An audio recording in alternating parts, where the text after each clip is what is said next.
வணக்கம் டீச்சர்ஸ், இது Erode RR academy. நான் உங்கள் கார்த்தி. ஸோ இந்த கிளாஸில் நம்ம பார்க்க போகிறது polytechnic physics. So last class வரைக்கும் நம்ம என்ன பார்த்துருந்தோம்னா அந்த காச்சிஸ் ரெகமெண்ட் தீரம் பார்த்தோம், காச்சிஸ் ரெகமெண்ட் ஃபார்முலா பார்த்தோம். ஸோ அதில் வந்து அனாலிட்டிக்கல் ஃபங்க்ஷன் அப்படிங்கிறத ஒரு கான்செப்ட் பார்த்துருந்தோம். இப்போது சம் பார்க்கலாம் வாங்க. இந்த அனாலிட்டிக்கல் ஃபங்க்ஷனில் சம்மு. So question பாருங்க, which of the following are analytic functions of complex variables z equal x plus iy. இப்போ ஒரு 4 ஃபங்க்ஷன் கொடுத்துருக்காங்க. அந்த 4 ஃபங்க்ஷனில் எதெல்லாம் அனாலிட்டிக் ஃபங்க்ஷன், இதெல்லாம் அனாலிட்டிக் ஃபங்க்ஷன் அப்படின்னு கால்குலேட் பண்ண போகிறோம், சால்வ் பண்ண போகிறோம். ஃபஸ்ட்டு மாடுலஸ் ஆஃப் z கொடுத்துருக்காங்க, தென் ரியல் பார்ட் ஆஃப் z கொடுத்துருக்காங்க, தேர்ட் z பவர் -1 கொடுத்துருக்காங்க, தென் ஃபோர்த் வந்து sin z கொடுத்துருக்காங்க. ஓகே, இது சால்வ் பண்ணுறதுக்கு முன்னாடி அனாலிட்டிக்கல் ஃபங்க்ஷன்னா என்ன, அதுக்கு என்ன கண்டிஷன் அப்படின்னு பார்க்கணும். ஆல்ரெடி நம்ம ப்ரீவியஸ் கிளாஸில் பார்த்துருக்கோம். அனாலிட்டிக்கல் ஃபங்க்ஷன் அப்படின்னா ஒன்றுமே இல்லை, காச்சிஸ் ரெகமெண்ட் கண்டிஷன் தான், காச்சிஸ் ரெகமெண்ட் ஈக்குவேஷன். அந்த ஈக்குவேஷனை இந்த ஃபங்க்ஷன்ஸ் எல்லாம் சாட்டிஸ்ஃபைட் பண்ணுனா அப்போது அதுதான் என்ன சொல்கிறோம், அனாலிட்டிக்கல் ஃபங்க்ஷன். அனாலிட்டிக்கல் ஃபங்க்ஷன் அப்படின்னு சொல்கிறோம். என்ன சொல்கிறோம், இந்த காச்சிஸ் ரெகமெண்ட் ஈக்குவேஷன்ஸ் வந்து சாட்டிஸ்ஃபைட் பண்ணால் அந்த ஈக்குவேஷன்ஸ் எல்லாமே அனாலிட்டிக்கல் ஃபங்க்ஷன் அப்படின்னு சொல்கிறோம். அந்த காச்சிஸ் ரெகமெண்ட் கண்டிஷன் தான் நான் கீழே எழுதியிருக்கேன் பாருங்கள். Doe u by doe x equal to doe v by doe y and doe v by doe x equal minus doe u by doe y. So இந்த கண்டிஷனை சாட்டிஸ்ஃபைட் பண்ணால் மட்டும்தான் அந்த ஃபங்க்ஷன் வந்து அனாலிட்டிக்கல் ஃபங்க்ஷன் அப்படின்னு சொல்லி நம்ம சொல்கிறோம். என்ன சொல்கிறோம், அனாலிட்டிக்கல் ஃபங்க்ஷன். சரிங்களா? ஓகே வாங்க, ஃபஸ்ட்டு நம்ம மாடுலஸ் ஆஃப் z கொடுத்துருக்காங்க. z அதை நம்ம செக் பண்ணலாம் அனாலிட்டிக்கல் ஃபங்க்ஷனாக இல்லையான்னு. ஓகே, z அப்படின்னா எக்ஸ் ப்ளஸ் ஐஒய், zனா எக்ஸ் ப்ளஸ் ஐஒய். அதுக்கு மாடுலஸ் ஆஃப் z எடுக்கும் பொழுது என்ன ஆகும், root of real part square பண்ணணும், அதே மாதிரி இமேஜினரி பார்ட் ஸ்கொயர் பண்ணணும். அப்போது இதுக்கு நம்ம மாடுலஸ் ஆஃப் z எடுத்தோம்னா root of x square plus y square, root of x square plus y square. அப்போதான் ஃபங்க்ஷன்ஸ் நம்ம இருக்கிறோம். அனாலிட்டிக்கல் ஃபங்க்ஷன்னாவே எப்படி எழுதிக்கணும்னா எஃப் ஆஃப் இசட்னு அந்த ஃபங்க்ஷன் நம்ம அஸ்யூம் பண்ணிக்கணும்.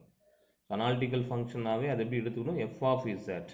நீங்கள் அந்த ப்ரீவியஸ் கிளாஸோட அந்த தியரம் எடுத்து பார்த்தீங்கன்னா தெரியும், theorem and formula. F of z தான் நம்ம ஃபங்க்ஷனை அஸ்யூம் பண்ணிப்போம். F of z equal u plus i v, இதுதான் அந்த formation. F of z equal u plus i v. அப்படி கொடுத்துட்டு ஃபங்க்ஷன் என்னன்னா modulus of z. So modulus of z equal root of x square plus y square. இது உங்களுக்கு புரியும்னு நினைக்கிறேன். So இப்போ போகிறோம் comparing real part and imaginary parts. So complex அப்படின்னாவே நமக்கு என்ன தெரியும், real parts and imaginary parts ரெண்டுமே இருக்கிறது தான் காம்ப்ளெக்ஸு.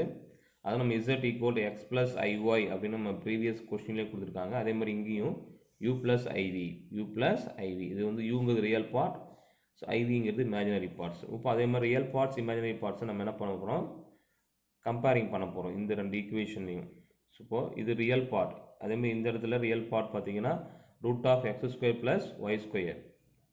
அடுத்து இமேஜினரி பார்ட் வியில் இங்கே எதுவுமே இல்லை. அப்போ எதுவுமே இல்லைனா என்ன பண்ணிக்கணும், நம்ம ஜீரோவாக எடுத்துக்கிறோம், ஜீரோவாக எடுத்துக்கிறோம். ஸோ இப்போ இந்த ஸ்டெப்ஸ் வரைக்கும் உங்களுக்கு புரியுதா, மறுதடவை சொல்கிறேன் பாருங்கள். காச்சிஸ் ரெகமெண்ட் ஈக்குவேஷன் என்னன்னா doe u by doe x equal to doe v by doe y and doe v by doe x equal to minus doe u by doe y must be satisfied. So இந்த கண்டிஷனை satisfied பண்ணணும். Satisfied பண்ணாதான் அந்த given function is analytical அப்படின்னு சொல்கிறோம். அப்போ இங்கே என்ன இசட் ஈக்குவல் என்ன கொடுத்துருக்காங்கன்னா எக்ஸ் ப்ளஸ் ஐ ஒய்ன்னு சொல்லியிருக்காங்க. நமக்கு கொடுத்துருக்க ஃபார்ம் ஃபஸ்ட்டு கொஸ்டின் பார்த்தீங்கன்னா மாடுலஸ் ஆஃப் இசட். இப்போது இந்த இசட்டுக்கு மாடுலஸ் எடுத்தோம்னா என்ன ஆகும், modulus of x plus i y. So மாடுலஸ்னாவே root x square plus y square. அடுத்து f of z, f of z வந்து யூ ப்ளஸ் ஐவின்னு எடுத்துக்கிறோம். அப்புறம் ரியல் பார்ட் இமேஜினரி பார்ட்ஸ் என்ன பண்ணுறோம், நம்ம செப்பரேட் பண்ணுறோம், கம்பேரிங் பண்ணி எடுத்துடுறோம். இப்போது obviously the first order differential derivatives of v. இப்போது நம்மளால் யூக்கு டிஃப்ரென்ஷியல் பண்ண முடியும், ஏன்னா சம் வேல்யூஸ் இருக்குது. பட் விக்கு ஜீரோவாக இருக்கனால we are not able to calculate dou v by dou x and dou v by dou y. இது ரெண்டும் நம்மளால் கால்குலேட் பண்ண முடியாது. அப்போது do not exist. அப்போது Hence, the function f of z equal modulus of z is not analytic. இப்போ நமக்கு என்ன அந்த கண்டிஷன் சாட்டிஸ்ஃபை பண்ணுறதுக்கு ரெண்டு வேல்யூ கண்டுபிடிக்க முடியாது. என்னென்ன வேல்யூ கண்டுபிடிக்க முடியாது? dou v by dou x and dou v by dou y. அப்போது it's not a analytical function. சரிங்களா? சிம்பிள் தான், பார்க்குறதுக்கு தான் பெரிய டெரிவேஷன்ஸ் மாதிரி இருக்கும். இந்த கண்டிஷனை சாட்டிஸ்ஃபை பண்ணணும். கண்டிப்பாக கொஷின்ஸ் வரலாம். 4 கொஷின்ஸ் 4 இது மாதிரி ப்ராப்ளத்தை கொடுத்துட்டு which one is the analytical function, 1 இருக்கலாம் 2 இருக்கலாம் எப்படி வேணா இருக்கலாம். பட் இது சிம்பிளாக நம்ம ஃபைன் பண்ணிக்கலாம். இங்கே ரியல் பார்ட் இமேஜினரி பார்ட் நம்ம ஸ்ப்ளிட் அப் பண்ணும்பொழுதே இங்கே யூக்கு இருக்குது விக்கு வேல்யூ இல்லை, அல்லது யூக்கு வேல்யூ இல்லை விக்கு வேல்யூ இருக்குது, அப்படி ஆல்டர்னேட்டிவாக வந்தால் கூட நம்ம அனாலிட்டிக்கல் ஃபங்க்ஷன் கிடையாதுன்னு சொல்லிடலாம். சொல்லுறது புரியுதுங்களா? மறுபடியும் தடவை காட்டுறேன். ஸோ பாருங்கள் ஸ்டெப் பை ஸ்டெப்பாக.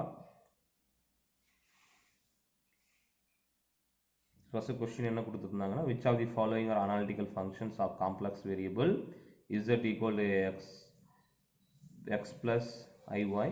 First function modulus of z, second function வந்து real z, third function வந்து z power minus 1, fourth function வந்து sin z. ஃபர்ஸ்ட் ஃபங்க்ஷன் தான் நான் எக்ஸ்பிளைன் பண்ணினேன், அப்படியே பார்த்துட்டு வாங்க. இந்த கண்டிஷனை சாட்டிஸ்ஃபை பண்ணாதான் அது வந்து அனாலிட்டிக்கல் ஃபங்க்ஷன் அப்படின்னு நம்ம சொல்கிறோம்.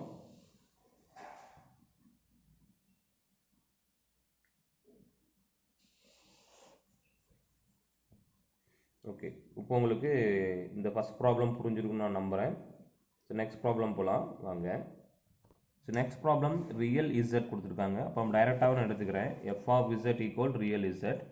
அப்போ real z, so z value என்னது எக்ஸ் ப்ளஸ் ஐஒய். அப்போ இதில் ரியல் பார்ட் மட்டும் நம்ம எடுத்துக்கணும். இதுக்கு மீனிங் என்னென்னா ரியல் பார்ட். இதே இமேஜினரி கொடுத்துருந்தாங்கன்னா இமேஜினரி பார்ட் மட்டும் எடுத்துக்கணும். அப்போ எக்ஸ் பார் ரியல் பார்ட் எடுத்துக்கிறோம்.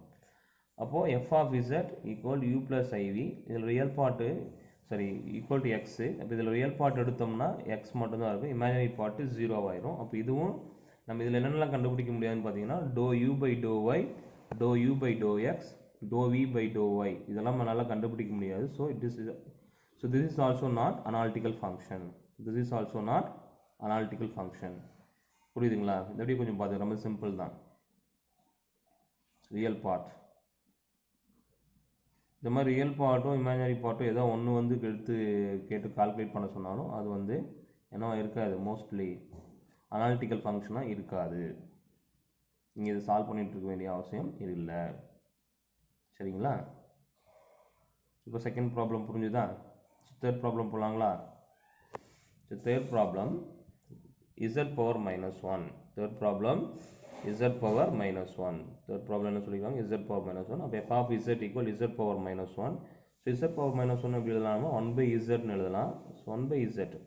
ஓகேங்க, zோட வேல்யூ என்ன? x plus i y. அப்போது x ப்ளஸ் ஐஒய் இந்த மாதிரி ரெசிப்ரோக்கலில் கொடுத்துருந்தா அப்படின்னா இந்த டினாமினேட்டருடைய காம்ப்ளெக்ஸ் கான்ஜுகேட்டால் மேலேயும் கீழே நம்ம மல்டிப்ளிகேஷன் பண்ணணும். நான் ஆல்ரெடி ப்ரீவியஸ் கிளாஸ்லேயே சொல்லியிருக்கேன். இது வந்து 12th நம்ம மேத்தமெட்டிக்ஸில் வரக்கூடிய காம்ப்ளெக்ஸ் வேரியபிள் தான் சொல்லியிருக்கேன், ஞாபகம் இருக்குங்களா? அதே தான். அப்போது 1 பை எக்ஸ் ப்ளஸ் ஐஒய் இந்த மாதிரி ரெசிப்ரோக்கலில் கொடுத்தாங்கன்னா இதனுடைய காம்ப்ளெக்ஸ் கான்ஜுகேட். அதனால் சார் காம்ப்ளெக்ஸ் கான்ஜுகேட் அப்படின்னா இங்கே எக்ஸ் ப்ளஸ் ஐஒய் வருதுன்னா அதுக்கு opposite sign x minus i y, அதான் காம்ப்ளெக்ஸ் கான்ஜுகேட். அல்லது இங்கே மைனஸ் வந்துச்சுன்னா அங்கே ப்ளஸ், இதுதான் காம்ப்ளெக்ஸ் கான்ஜுகேட். அப்போ எக்ஸ் ப்ளஸ் ஐஒய் இதனுடைய காம்ப்ளெக்ஸ் கான்ஜுகேட் என்னென்னு பார்த்தீங்கன்னா எக்ஸ் மைனஸ் ஐஒய். அப்போ அது மேலேயும் கீழே நம்ம மல்டிப்ளிகேஷன் பண்ணியிருக்கோம். இதுதான் அந்த method. Then f of z equal u plus IV.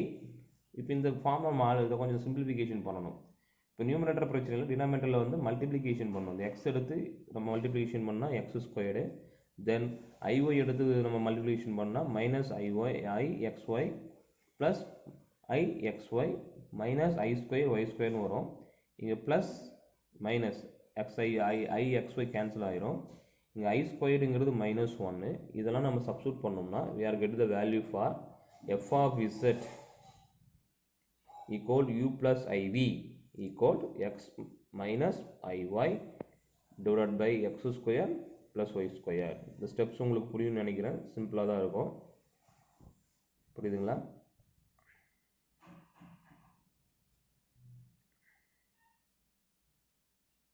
ஓகேவா? அப்போது என்ன பண்ணுறோம்? ரியல் பார்ட் என்ன, இமேஜினரி பார்ட் என்ன. So finally u plus iv equal x by x square plus y square minus I y divided by x square plus y square, then comparing real part and imaginary part அப்படின்னு compare பண்ணிக்கிறோம். இது வரைக்கும் புரியும்னு நினைக்கிறேன். பாருங்கள்.